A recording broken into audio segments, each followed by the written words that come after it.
So continuing 11.5. The rest of this section is pretty short. We'll watch a video, and then we're going to do a packet tracer to finish 11.5. Another packet tracer. So first, we're going to talk about IEEE 802.11, which is what? Wireless, Wi-Fi, very good. Now, there's different authentication or security for 802.11, wireless. You could have no authentication or open authentication. That means you can just click on a Wi-Fi network and you join it. You don't need a password. Obviously, that's the best? No. Why isn't that a good security practice? Because there's no security at all, right? Just anybody can get in. Fantastic. All right, and then going in oldest to newest order, you've got WEP, Wireless Encryption Protocol. This is an older wireless encryption standard. This is weak. We should not be using that. What we should use is WPA 2, which ever since 2008 when the Wi-Fi logo came out, you've been able to utilize WPA 2. There's WPA, then there's WPA 2. But for ITE, just in this section, we'll just talk about WPA 2. You have two different types of WPA 2, personal and enterprise. What do we think enterprise is going to be used for? Enterprise, large networks versus smaller networks. So let's talk about what WPA 2 is. It uses AES, or Advanced Encryption Standard. It's for its cipher for encryption, and you use a pre-shared key to encrypt. And when we get to chapter 13 and we talk more about encryption, those things should make more sense to us then. Hoo-yah? Now, WPA2 personal uses a pre-shared key. That's, hey, you go to somebody's house, hey, what's your Wi-Fi password?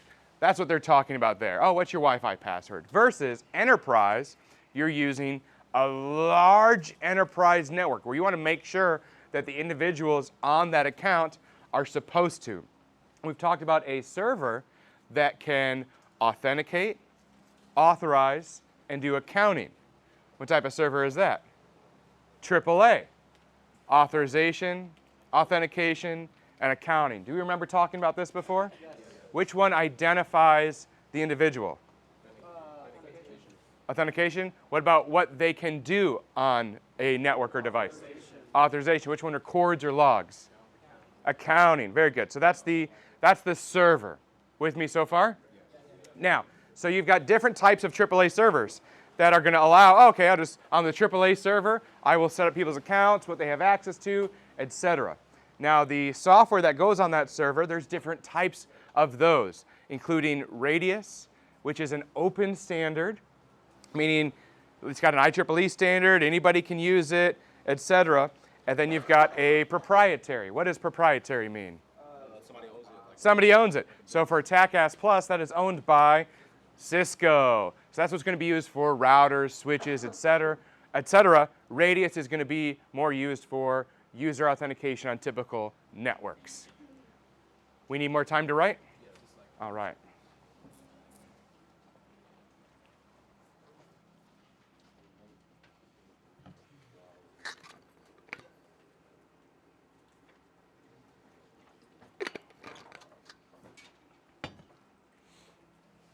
So think of AAA, authorization, authentication, accounting. That's a server, the hardware. Right? That's the purpose of it. But then the software you put on it could be Cisco, could be Radius, etc.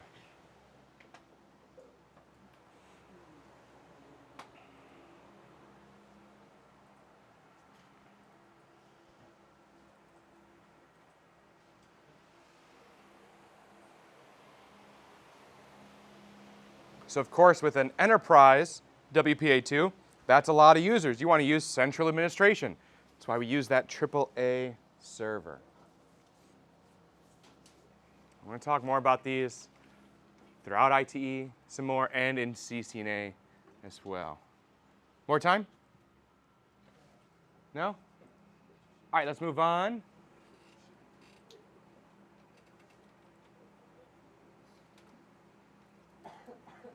Remote access protocols. We've talked about a VPN. What's VPN stand for?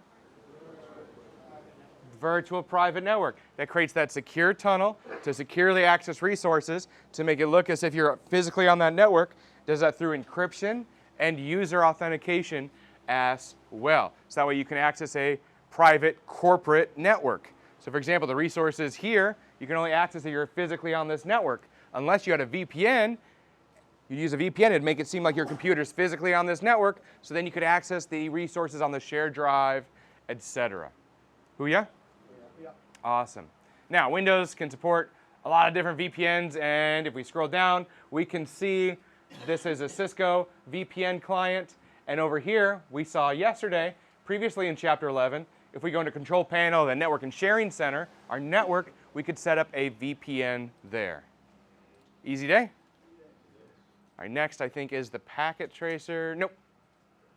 Telnet and SSH. Telnet is port number 23. SSH is port number 22.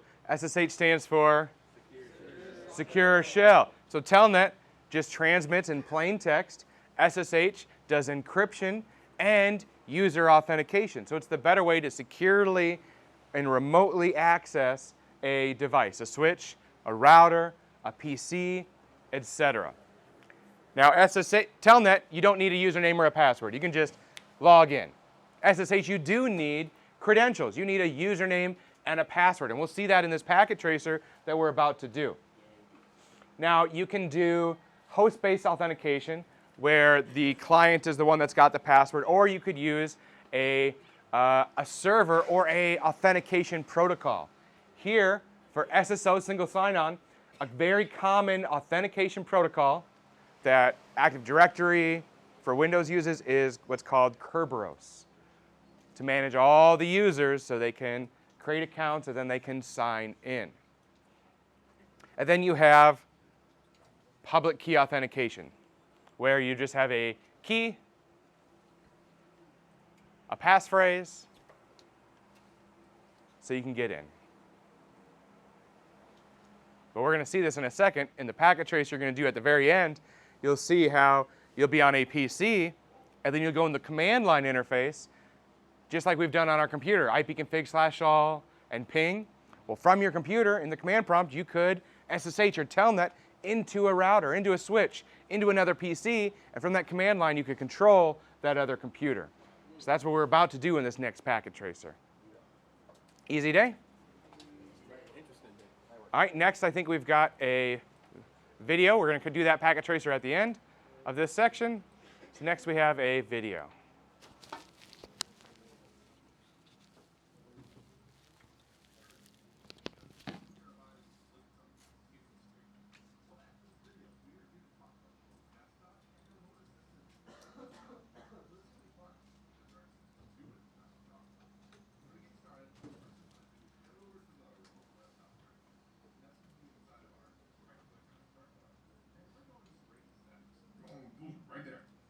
Start and type in settings and found it that way.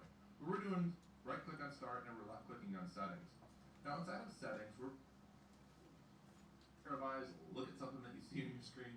Well, that's this video. We are here to talk about remote desktop and remote assistance here in Windows 10. So this is going to be fun because we're actually going to do it and not just talk about it. So to get started, one of the first things we're going to do is head over to the remote desktop area. And that's going to be inside of our right click on our start button, and we're going straight to settings. We're going boom, right there. We could have clicked start and typed in settings and found it that way.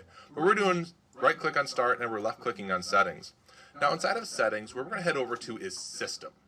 And inside of system, this is where we're going to scroll to the bottom on the left side. And here we find remote desktop. I'm going to go ahead and click on remote desktop, and what we see here is that by default, remote desktop is turned off in Windows 10. Now, with remote desktop being turned off, that means remote users can't access our system. Now, if we wanted to allow a remote user to connect to our computer across the network and gain access to our system and literally be us on the system, we can slide the slider to the right, and it says, are you sure? You and users selected under user accounts will be able to connect to this machine remotely. And I'll go ahead and click confirm. Now let me chat about this a little bit more. When you turn on remote desktop, someone can now remotely connect to your machine, and when they connect to it, they're going to authenticate utilizing your username and password combo. Well, what if I don't want to give out my username and password combo? Then a remote user would have to have their own username and password on your machine, which means you'd have to create a user account for them in your machine. So if you want 5 different users to be able to remotely access your box using their own username and password combo, they need 5 accounts. That's what that means. Otherwise, you're sharing your username and password for them to gain access. So this is remote desktop, and there's a couple settings we can modify here. For example, there's power settings, which we can go into, which is just show settings and talks about power and sleep. We don't want our PC going to sleep and then not being able to remotely access it. Also, making our machine discoverable on our network so people can see it. We have settings here that we saw previously in our network settings, and this is where we found things before of network file sharing, as well as the idea of password protected sharing. So these are taken care of us by default. Now we're going to scroll down here for remote desktop settings, and what we can see here is the name that people are going to target when they use remote desktop as a tool on their computer is going to be the PC name of student PC _1. That is the name of my computer that we are on right now that we just allowed people to connect to. Down below, user accounts. I was just talking about this. Select the users that can remotely access our computer. By default, the user that can access it is the student username with the password for the student account. Now, if you wanted to add other people to be able to access it, we would click Add, and now inside of here, we'd be able to type in the different usernames or group of users that would be able to remotely access our machine. You'd put those in here, and we would then select OK. Now, continuing onwards, at the bottom, besides just user accounts that can have remote access, if you don't know how to even use remote desktop from a remote machine and use it as a tool, there's a lot of links here for help. And Windows does a great job for that. So what we want to give a try now is we want to try to remotely access this computer. But I got to do something first. In order to remotely access this, people are going to need a username and a password. And if I check my student account right here, change account settings for the account on my machine, what we'll be able to see is I don't have a password. So the student account sign-in options, my account does not have a password. So I'm going to add a password so we can actually remotely access this machine using remote desktop. The new password is going to be Cisco123 because that's awesome. And the hint is going to be, you know it. And with Cisco123 as the password, we're going to utilize that with the user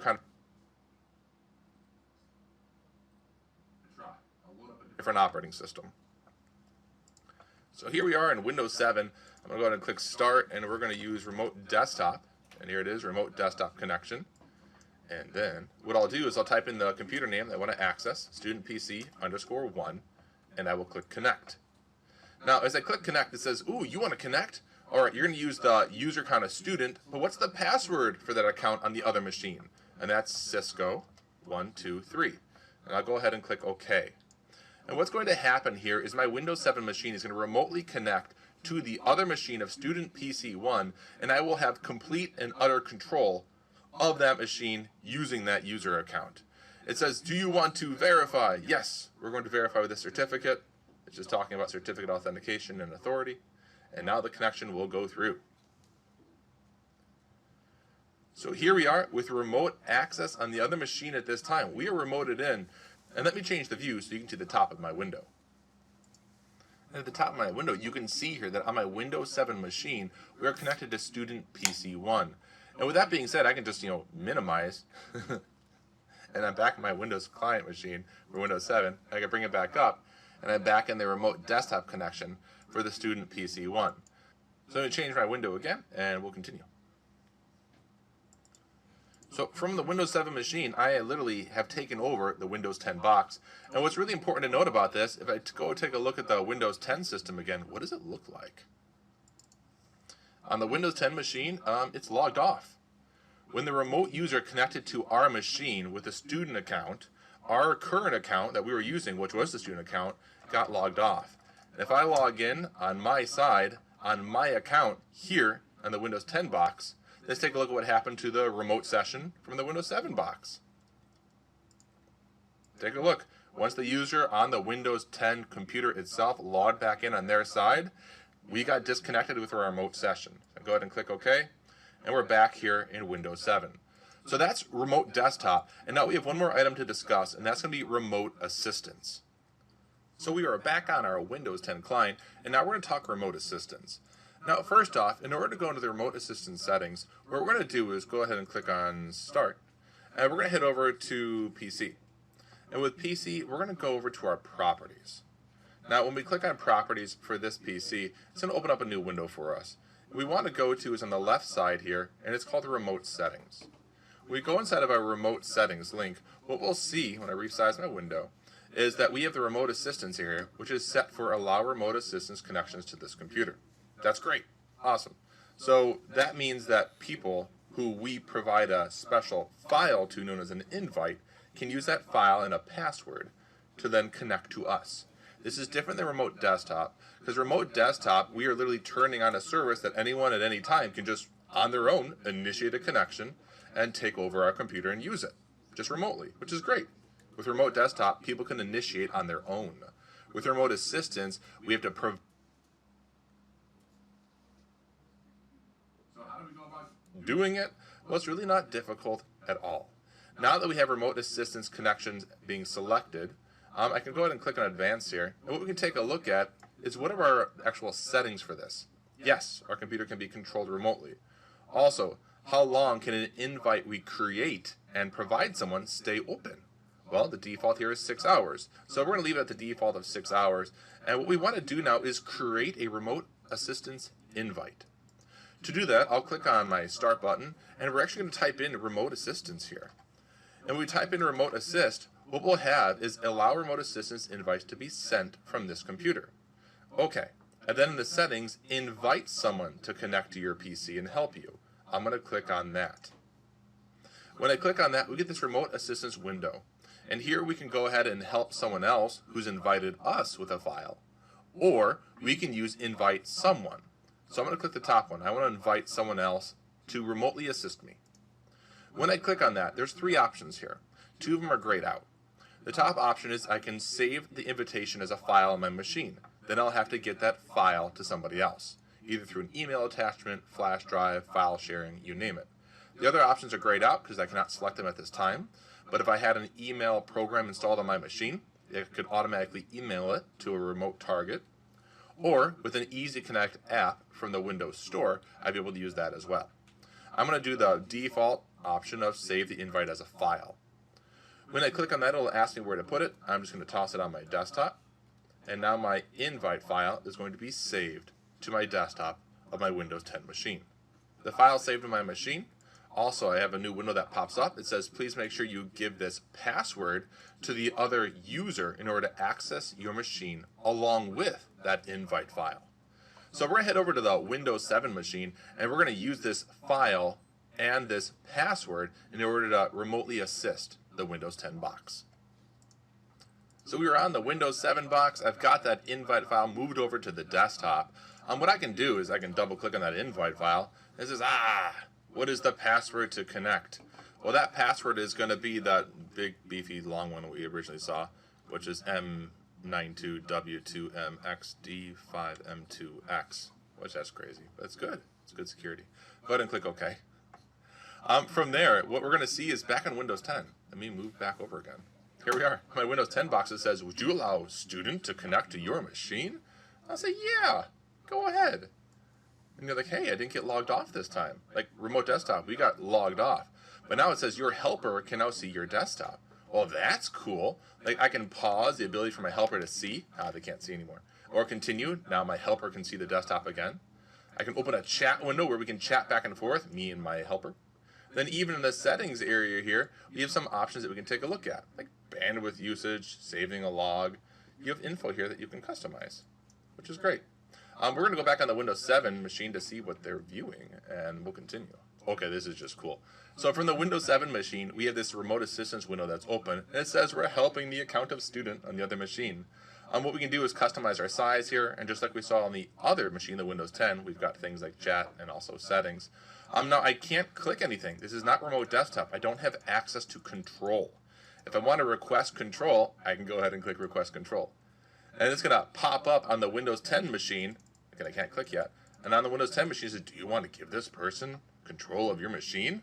Because right now they can just view.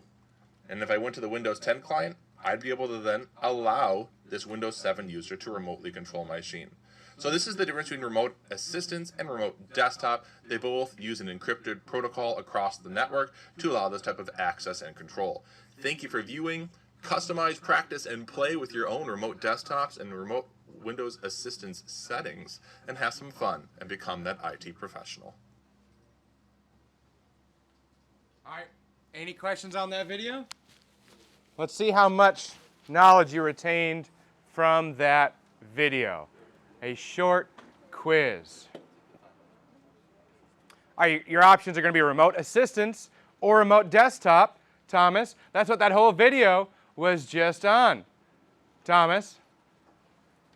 All right, so first, allows an authenticated user to connect to the desktop to work as if the user is physically located at the desktop. Remote desktop. Connects to the remote computer over TCP port 3389. Remote desktop. User can initiate a connection and take full control of a computer at any time. Remote desktop. Connects to a remote computer or over dynamic ports or ephemeral ports, 49152 to 65536, depending on the OS. Remote assistance. User A invites remote user B to view and control the user A desktop. Remote assistance. And finally, remote user only has partial control of a computer. Remote assistance. All right, any questions on that? Any questions on 11.5?